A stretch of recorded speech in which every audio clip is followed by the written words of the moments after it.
Hello, everyone. My name is Lu Bin, and I'm from ARM. Yeah, I'm Jianbo Liu, from ARM2. Yeah, today I will introduce an interesting job. The name is a bit long. The name is Containerized VNFs with data plane acceleration on ARM platform. So the name is a bit complicated, but don't worry. I will talk more about it in next several pages. Please see this agenda. So firstly, we will give the background of this project, and then we will give you a rough idea of containerized VNFs on ARM, and then we will talk about more about the whole solution on ARM platform and talk something about what we have done and what we want to do. Okay, let's see this picture. Our project was based on OpenNFV. OpenNFV is an open source platform for NFV. Let me talk about something about VNF. VNF means virtualized network functions. In previous, network functions always work with specific hardware, such as bridge, router, firewall, 3G, 4G, CPE. So now with VNF, we can move these network functions into cloud. We can run network functions in virtual machines. So let's continue to see this picture. This picture was coming from the official site of OpenNFV. Here is a link. So we can see here, in OpenNFV, it uses OpenStack to manage so many resources and use KVM for VNF. On the other hand, we all know that Google Kubernetes become more and more popular as a tool for private cloud and for PaaS platform. So this whole picture is much like a private cloud. So why not we try Kubernetes for OpenNFV? So we did it. Let's see this picture. If we want to enable Kubernetes for OpenNFV, there are about 5 scopes should be noticed. So let's see these 5 scopes with red boxes one by one. For this layer, infrastructure layer, we use the ARM server here. So we are from ARM, so we support ARM forever. For data plane, we enable DPDK for containers. For computer virtualization layer, we enable the container here. In fact, we use Docker here. For network virtualization, we added several CNI for Kubernetes here. For orchestration layer, we use Kubernetes. So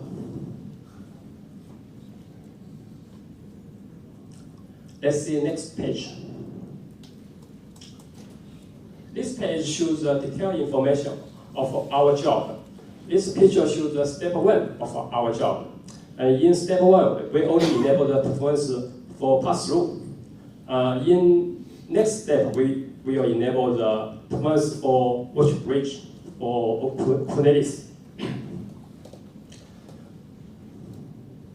Let's see this picture one by one. Please see this layer with white color.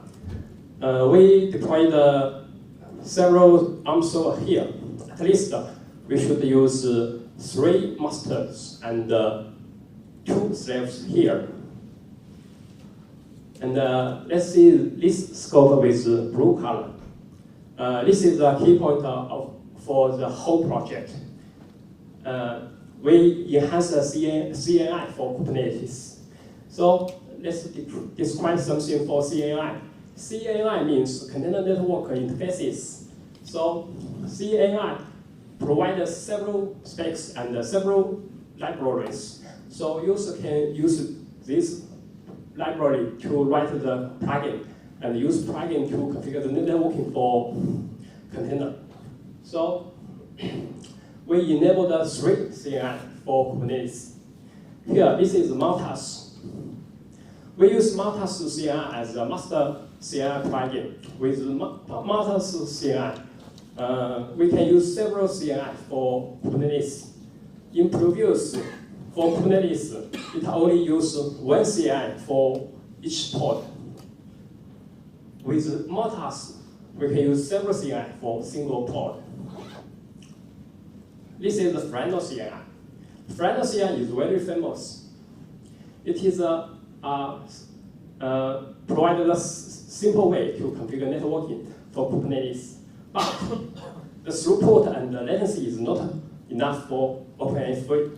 So here we use Frano CNI as a control plane.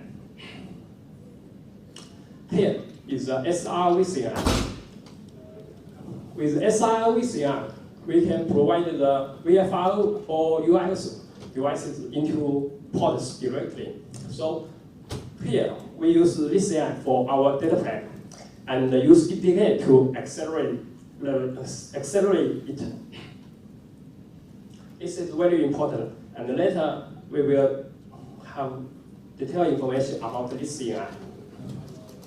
And let's see this scope with pink color. We use Kubernetes here. And here is the VF.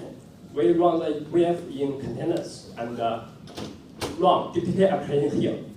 In fact, we run DPDK L2 forward in application here. So for next several pages, my colleague Jianbo will talk more about DPDK in containers. Please welcome Jianbo. Okay, thank you again. Yeah, the networking, content networking. So what's the content status of the content networking? So right now people are using Linux technology to create a content networking. For example, Linux Bridge, VTH pair, namespace, and IP tables. So in Docker network driver, it includes the host driver, bridge driver, and overlay, and the macro. You can see from the right the picture. This is the typical bridge model, bridge driver, and at the bottom there is a Docker 0 bridge, and 2 Docker run in the different namespace, which means it cannot communicate with each other. But how they talk to each other, they use the VETH method to connect it to the bridge, and so they can talk to each other. So there's also other content network solution include Frano, Calico, and Cantil. So Frano is a simple configuration and overlay networking used by the Kubernetes, and Calico is try to use the typical layer 3 networking to create the networking for the container. So Cantil is is open source by the Cisco, and it uses the Open vSwitch to provide the networking for the container. So it's not all this Linux networking is enough as he is, but it's not good enough for the OpenVFV before. Why? If you look at the Linux networking, you can see there are many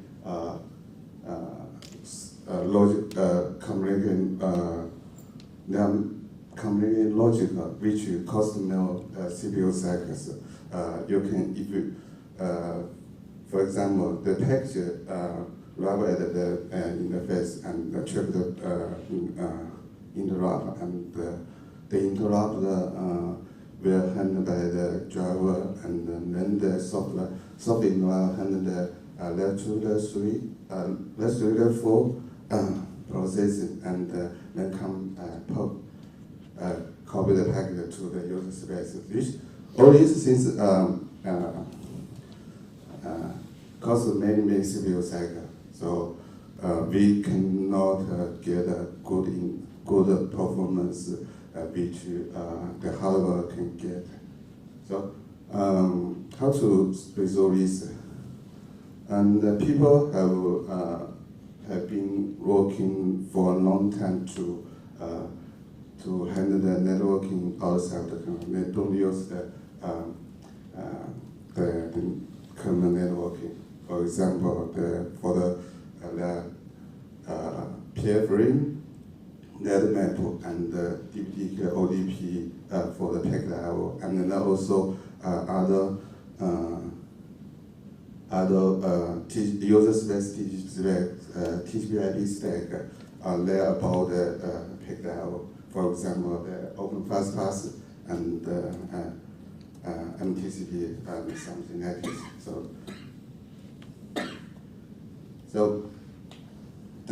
So we can say that the handle kernel outside is more popular. So we are considered to use the DPDK in container. Development DualKit is include many lib and POM model driver for faster packet processing, and it should bypass the kernel, and it also includes many other technology which to boost the performance. So, for example, the code affinity, purification, local synchronization, polling, and neural awareness. So, the core affinity could be reduced cache miss, and the purification reduce the TLP cache miss, and local synchronization is to reduce the log overhead, and the polling is to reduce the latency to some extent, and NUMA is to try to access the memory as fast as possible in different NUMA nodes, multiprocess. And above it is multi-axis support. It support x86, ARM-64, and PPC. We have support for the ARM platform for 2 years. So this basically we use we don't have to change any change to the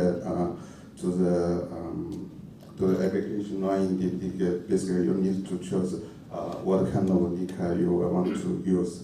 There are two kind of NICA you can use. One is the NICA. The pass-through is you pass the NICA or the VF created by the SRV to the container, and the device, how the device has to the container, basically is you unband the kernel driver and then band to the VFL URL, which will create a boot VFL or URL device, and then you mapping or expose those devices to the container, and in the container, the VNF will read this in your then use this data. So this in the picture, the left side is the NICA pass-through, and the right side is to the user, virtual user. Virtual user is basically emulated the virtual network, which use the virtual technology. The much like the virtual PCI device used in the VM and QVM. So on the host side, you can use the existing workhost driver to connect to the virtual using the kernel. And in this picture, we use the virtual host user, and it also connected to the virtual switch, which is VPP or DPDK. This is the testing we use the DPDK in the container. Basically, it's a simple lead to forwarding and package from one port and to the other port, and the NIC is passed through by the VFR to the container. Okay, this is the performance we got. Yeah, the hardware we used ARM-based 16-bit 2.40, 2.4 GHz, and we have the 2 core dedicated to the process the packet, and using 1 gigabit page. So and the NIC job and XL chapter performance. The software is we use the Nano EIP reference platform 17.08 is Debian based, and DPDK 17.08, and you can see the performance we did a combination between the performance using the DPDK and using the kernel networking. You can see the throughput is nearly 23 times for the DPDK than the kernel networking. For the latency, the DPDK can get a nice latency. No matter is a minimum latency and max or the average latency. So it's quite a huge performance gap. So we have decided to use the DPDK in the container. Okay. Okay, welcome, Jianbo. As Jianbo said, DPDK can provide high performance for container networking. But here is a question. How to bind DPDK and Kubernetes work together? So previously I have said that SRVCI can let DPDK and Kubernetes work together. So let us see how it works. The basic function of the SRVCI is that it can pass through the NIC directly into a port. So Kubernetes can deploy one single port with physical NIC directly. But in this case, the latency with this mode is not enough for OpenNFV. We need a better latency here. So here, let me describe some basic knowledge of DPDK in short. The basic knowledge for NFV is that DPDK in production environment, DPDK don't use network driver and kernel architect directly. So instead, we use chemical devices such as VFR and or UIO. So then DPDK can use shared memory to communicate between hardware and user space DPDK driver. So for this case, we should add several patches for this CNI. At least we should add 2 more steps here. The first step is that with this CNI, we should remove the kernel network driver for the NIC. And then the second step is that we should add these physical devices such as PF or VF into VFR devices or UIO devices.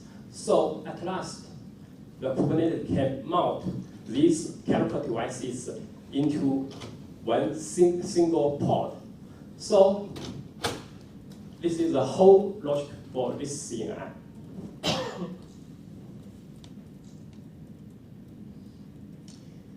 So let's see the progress of this project. Firstly, for this project, we have enabled DPDK in Canada for ARM platform. So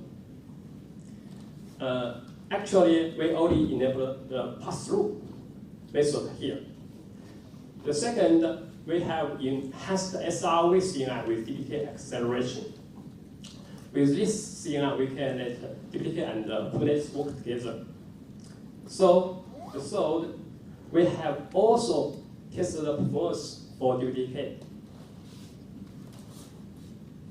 And the last, we enabled Kubernetes on ARM platform. Currently, we can run Kubernetes mostly on ARM platform.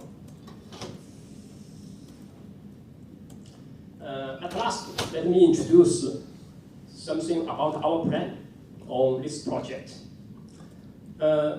So this is our step 2. We should enable the VPP DPDK and the VPP ODP for OpenFV. With this plan, we can enhance the performance for virtual bridge for Kubernetes. So of course, this is a key project for our plan. And next, performance. So everyone like a high performance, we should continue to enhance the performance on ARM platform. And the last, as I said, currently we only enable the VFR resources for Kubernetes. So this is not enough. We should continue to enhance the Kubernetes for OpenFV, such as we should enable CPU set for Kubernetes. We should enable Newborn, and we should enable cache allocation for Kubernetes. So that's all. Our presentation was done. Thank you, everybody. Any questions? Yes. Hello. A question for you. So you showed the getting 23 times performance improvement over that. Is that running full line rate? No, not the line rate. No. It's only to show the improvement use the DPDK compared to the common networking. No line rate. Okay, so do we know where it is relative to line rate? I mean, is it half of line rate? I cannot tell. I cannot tell the data because it's. I'm not allowed to do the It's some. confidential. It's not even that. It's on early dev platforms that haven't even been released yet, and their early revisions don't reflect what they're going to be released with. So, but is the goal to have line rate performance on that, or is that viewed as achievable? I don't choose the line rate. What we want to say is that performance is not an issue on our platform yet. So I didn't understand whether the performance was for inside the VM or was it the non-VM case performance that you showed. You had a diagram before where you had the VNF in the VM and there was a VNF outside. There are two methods for virtual machine or for VM. One method is the pass-through, and the other method is enhance the performance of virtual bridge. Yeah, so was it with the switch, vhost user, did you have all of No, that? we don't use it's only the pass-through. Yeah. For this project, we already enable pass-through, but for next plan, we will enable VPP DPDK and That's why you VPP. have that Yeah. steps. Yeah, we do that, OVS DPDK or VPP. Yeah. So how, my question then would be, how do you run the L2 forward in that case? So that's Okay. two nodes, right? It's easy. We deploy the one pod and run the L2 forward application in this pod. And for VFR devices, we use the volume mount command in the pod config file. And run the L2 forward application as a demo application. Yeah. In Kubernetes pod. So you won't have any traffic between the two VMs? Will just be In fact, we run VF in container, in Docker. Yeah. You mean the different dock, right? Yeah, or different dock. Yeah, also we deployed the DPDK application as a stateful service in Kubernetes. Yeah, basically, this is an application for the DPDK, and yeah, so.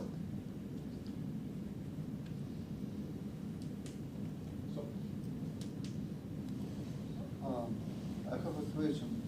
You speak about performance inside container using the kernel. How do you configure that? No, it's not. It's a kernel. You mean kernel, right? No, it's a container. Typically, run in the container. So inside you run container under Linux.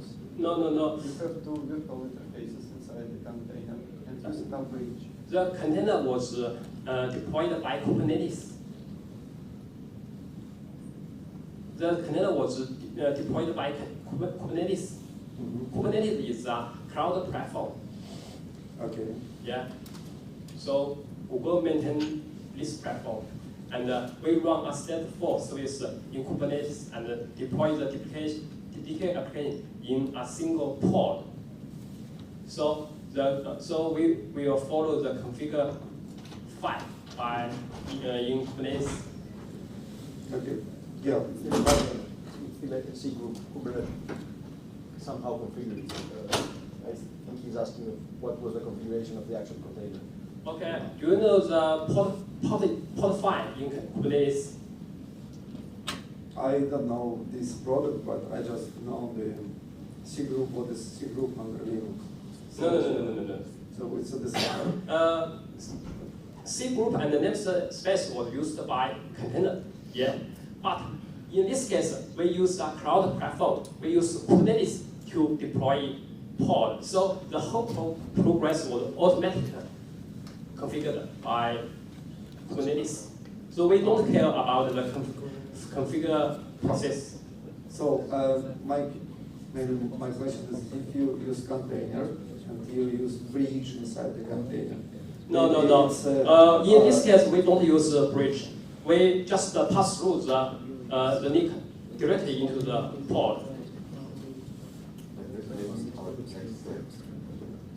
For next step, we will use DPDK to enhance the bridge. But in this case, we just only use pass-through. So you pass through to container and from container. Pass through the. How do you do this loopback? Okay, I just said the first step we should remove the Ethernet driver for this card, and then add this card into as VFR devices. Yeah. Then we will pass through the VFR device into a container. In this container, we run DPDK application. Yeah. Yeah. In this case, we run DPDK L2 forward application. Yeah. Yeah. And you compare it to Linux kernel. Yes. How do you configure Linux kernel on that side? Because inside the container, the kernel is the host kernel. Actually, in DPDK, DPDK provided the method to run kernel. There is an example application in DPDK. So for Linux kernel, DPDK will use. So probably use pickup packet IO from DPDK. So in that case, it's not kernel; it's used by. Yeah. Okay. So Yes, Right, yeah. yeah. DPDK. Thank you.